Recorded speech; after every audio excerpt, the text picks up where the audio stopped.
Welcome to Hilary Emmanuel Ministries, where faith meets power, purity and prosperity, and breakthroughs are born. At Diadem, we equip you with bold prayers, life-transforming teachings, and spiritual strategies to overcome every challenge life throws your way. Join us as we dive into God's Word, experience His presence like never before, and walk in His purpose for our lives. If you're in London, we invite you to fellowship with us in person at Diadem, 4 Pegamoid Road, N18 2NG. Don't forget to subscribe now and let's grow in faith together. You will have to permit me extra time today because the time left is not going to be enough for us to finish what we are going to do.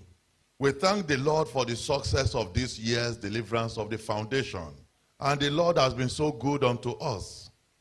The program we started on Monday is coming to an end today. And the Father has fought for us by Himself. You need to see what has taken place. If you see the way it looks in the spirit realm, it looks like a war zone. If you see real thorough war, where every kind of weapon was used, the scenario I can use to compare it a little bit is Aleppo. If you look at the picture of Aleppo in Syria, you see the way that city looked when they finished bombarding it. When the whole city was brought to ruin, that's how it looks like, but worse than that. So the Lord has indeed fought for us. Powers that thought that they were untouchable before. Do you know they were running for their lives? I'm talking of real powers that people dread and fear. Real power that if they call their names, people will be shaken. They were on the run in this program. They were fleeing for their lives, and there was no place for them to hide. Many of them fell in battle. Many of them were destroyed. The power of God did so much for us. The deliverance is so great. And I'm sure from the 6 days we've done already, we've gained more knowledge. Those of us who have been here for a while, or since we started, you will know that we do this program every year. But this year's deliverance of the foundation is different. It's a little bit deeper. It's a little bit abstract. It's not the conventional type of deliverance of foundation we know about. And the Lord designed it that way for a purpose, because of the nature of the things He wanted to deal with. The major thing is that those things we have seen, those things we have dealt with, they were there in the foundations, and they were not just there ordinarily. They have impacts on us. They were affecting us. That's why we're seeing them. That's why we see dreams, you see them in the dream. If they were not affecting us, there was no need of us seeing them. They were affecting us one way or the other. They were affecting our lives, affecting our progress and our expectations. And not only that, they were stealing from us. One thing with spiritual things is that even if they take anything away from you, we will not know. If they steal from you, you will not know, except the Lord reveals it to you. So they were taking away important things from our lives, but we didn't know. And that's why today, brethren, we can't conclude this program without addressing what we have to address now. And this is what the Father Himself taught me personally.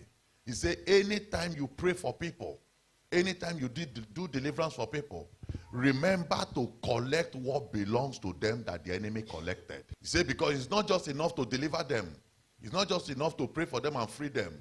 Remember to recover for them what the enemies has taken away from them. Because the enemies don't come to people's life because they love your face or because they want to stay. No, they come there to steal. They come there to destroy things. They come there to kill. So that is exactly what we are going to do today, brethren. All our belongings, all our rights, all our possession, what rightly belongs to us, that the foundation stole from us, today is the day to collect them. And that's why I'm talking to you on what I call deliverance for destinies and expectations held in the foundations. Deliverance for destinies. You see, the way we are, going up and down, walking, doing all things, doing all kinds of activities of life, many people, it is their body that is outside. Their real destiny is in prison, is held somewhere in the foundation. A lot of people are chained down, held down, their destiny. And you need that destiny to be what you're supposed to be in life. Because with that destiny are the expectations of life. Do you know life has expectations? There are things you want to become, isn't it? There are things you want to achieve in life. Those are life expectations, whether they be in marriage, whether they be in finances, in career, in business, in health, in ministry, every area of your life. There are specific things you are expecting, you are desiring to achieve. Those expectations, that's exactly the interest of the foundation also. Most times what they do is that from childhood, when the person was careless, when the person didn't know left or right, when the person was powerless and no God on the side, they strip the person of all those things. They collect all those things. It's only now when you become a Christian and you come across this type of knowledge and prayers, you begin to fight to collect those things back. It reminds me of somebody that the father showed me. This person, the moment the person was born, the person came, you know this type of, there's one thing that looks like crystal ball that has some, it's a glass sort of, and it has some shiny things inside it. And the person came with some, glittering like diamond. That's what the person came with from heaven. And the person was clothed with blue raiment and white from heaven. The moment that person was born, unfortunately, into a wrong foundation, into a wrong mother's hand. It was the mother herself that took the child to her coven. And they brought a stool. They put the child on that stool. They made the child to sit down on that stool. We were praying against foundational chair the other day. They put that child on that stool. And the child was still holding all those things. And that's how they snatched that thing from the hand of the child. Removed the dress, the blue and white raiment from heaven. Stripped that child naked. That child cried for 3 days. Cried for 3 days. Who is going to help the child? Nobody. If the mother herself did that one, highest they will say, maybe it's stomach pain, maybe it's having some pain, and maybe put drip water, put this one in the mouth, put the other one. But what the child is crying for is different. The child was crying because they've stripped the child naked. They've collected everything the child came with from heaven. Now, brethren, that child growing up, except that child come across this type of prayer, life is already finished though. Where did they collect those things? In the foundation. In the family witchcraft coven. In the family witchcraft coven. That's where they strip the child. That child might come out tomorrow, grow up, turn to one young bobo, and be going up and down. Go to university, go everywhere, gather all the certificate of this earth. The shiny thing that child needs to become anything in life, it can't become anything. Every person will be looking at that, this child has prospects, this child has opportunities, but it's not amounting to anything. Because the foundation has collected the most important thing in the life of that child. So, brethren, the prayers of today is that prayer whereby you want to go back to that foundation and recover all the things they took from you. Collect all the things they took from you. And in the prayer, we give you the freedom. Why I want to give you the freedom to pray is because I want you to remember your dreams. I want you to address your dreams. Particularly if you have ever seen in a dream where somebody collected your bag or you lost your purse in the dream. This is the time to pray and get that purse back. Or somebody collected anything from you, your mobile phone, or you were looking for it, you look for it, you couldn't find it. Those are the things we are talking about. Whatsoever it is they've taken away from you, today is the day of recovery. Today is the day to collect them back. So what we are talking about is a serious issue. Many people that are struggling and blaming God. It's not the fault of God. God has done what he's supposed to do. It's the foundation that collected the most important thing from them. Let me show you one of the stories we have been following in this program. Genesis 32. Genesis 32. Look at verse 9. Genesis 32 verse 9.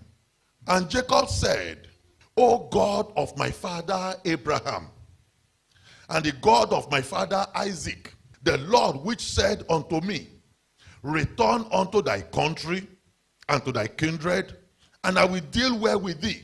So you now see that Jacob had what? The promise of God. Because that's always what we quote. And God showed me. That's fine. You could have the promises of God, but something is missing. Are you following me? That's why the psalmist asked that question. if the foundation be destroyed, what can the righteous man do? So look at this one. His own father had a special relationship with God. Some of us, we are the first people to have a relationship with God. Our father didn't have. Our grandfather didn't have. Our great-grandfather didn't have anything. We are the first generation. So we have nothing to call on and say God of any father. So, but he could call at least 2 generations back. That's 3 generations with himself. And remind God of his faithfulness and of his promises. Now look at what follows. Verse 10.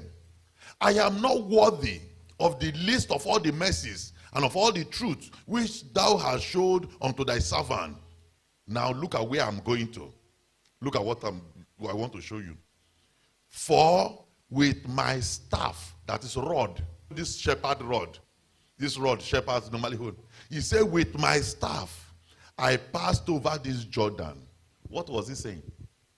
The day he was running away from his brother Esau, the only thing left in his hand that he used to cross that river to get to Syria where he was going was only rod. How come? What happened to him? How can such an adult, you are traveling, the only thing in your hand is rod? Does it mean that all his life he couldn't get property? All his life he couldn't get money? All his life there was no achievement? Remember, this time he was 98 years old. This time he was talking about 98 when he was running away. At the age of 98, so nothing in life apart from rod. So what happened to him then? We know from the books we have read that when he was running away, he had a lot of blessings in his hand. He had a lot of properties he was carrying. But what happened to him was his brother, Esau, sent his children. They pursued after him. They collected everything. Esau and his children collected everything. It's only God that spared his life. Brethren, is it not a foundation? Is that not a foundational enemy? That's what we are talking about. Since we started this prayer, possibly you have seen one dream or the other in your family's house. Maybe you have seen somebody in your father's house. That face God is showing you, that face is not ordinary. The person might be dead itself. The person might still be alive. But God is pointing to you that that person did something with you. That person is holding what belongs to you. So he was reminding God. He said, with my rod only I crossed this river. Because the foundation did what? Stripped him of everything he had in life. And then he now went to Haran. He went to Haran and spent 21 years. When he wanted to live there again, that foundation too wanted to strip him of everything. If God did not step in, Laban will have collected everything again from. Do you see how foundation operates? They might not kill the person outrightly. They might not kill the person. But all they just do is to collect things. You stay here today, you live here, all the whole labor you labor there, they collect it. You move again to another place, you start over. You labor here again, they collect it. You move to another place again, you labor for how many years, they collect it again. That's the operation of these things we're talking about. And if you don't know how to address it, do you know Jacob had 2 foundations? The Haran, the one he went to. That's the original one. The Lord uprooted his grandparents from. Then plus the one his parents are living now. So this one here stripped him, the other one stripped him. Sometimes you can be having this type of dilemma. The place your mother is from is different from where your father is from. You see yourself in your father's side today, you see yourself in your mother's side tomorrow. 2 of them are battling. This one we collect, this one we collect. And this is the battle of life. This is the reality of life. So you can see that Jacob said, with the rod I crossed this place. Now he's coming back. God has blessed him. The other foundation was struggling. Why was he saying these things, brethren? Why was he praying this prayer? Look at the reason. Look at the reason. Verse 11. Look at the reason why he was praying this prayer. He said, deliver me. Is that not what we have been crying since on Monday here? Deliverance of the foundation. He cried for deliverance too. He said, deliver me, I pray thee, from who? From the hand of my brother. From the hand of Esau, for I fear him. Why was he afraid of him? Because he knew what he did to him before. He said, so that he will not come and kill me and kill the family, kill the children and kill my wives.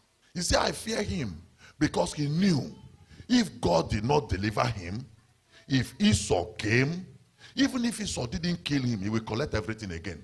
He knew that Esau will snatch the foundation, will collect everything again. That's the fear I have, brethren. That's the fear. A lot of people thought, well, I don't want to bother myself about those their prayers. How many times will I pray? The one I pray is enough. That's beautiful. But the fear is, who knows if Esau will come again? If the foundational Esau, when you think that you have gone to Haran, you have prospered, you are bringing everything back home, and the foundational Esau surface again. This time around, before it was only Esau and his children. Esau now and 400, he has trained an army. He has an army now, 400 men. So they have to collect everything so that he can share for all his soldiers. So that's why Jacob had to cry out. He said, Lord, you have to deliver me, I'm afraid. If they come and meet me like this, and I'm on my own, then I'm empty-handed. So brethren, if for nothing, you just have to cry out. Say, Lord, you can't deliver me and leave me like this. Don't allow the enemy to come and meet me again like this and collect every blessing you give me. Look at the Bible where we have been looking at in Psalm 11. Psalm 11. Look at verse 1. Psalm 11 verse 1. He said, I put my trust in the Lord. How say you to my soul? He said, some people are saying, flee as a bird to your mountain. They thought that that's the solution.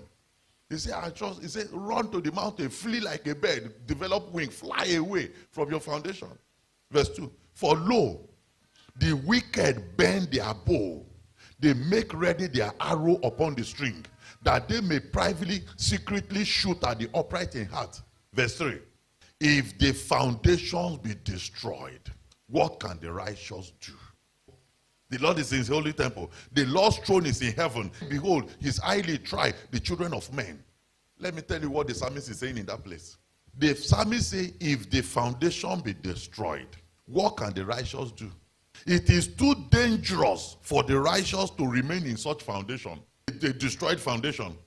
A damaged foundation. If a righteous man try to manage it, say, let me just stay and manage this. He said the danger is that every time the wicked bend their bow, every time the wicked want to shoot their arrow, that righteous man is exposed. That righteous woman is exposed. The arrow could hit them. Now look at what the psalmist counsel. He said, flee as a bird to the mountain. That is, depart from that foundation. Run away from that foundation. Look for another alternative. And look for another foundation that can protect you. But sometimes, brethren, it's not that easy. The question I was asking myself is this. Who destroyed the foundation? Who destroyed? Because definitely it's not the Almighty God that destroyed it. Because the Bible says everything he created was fine and perfect. Who destroyed the foundation?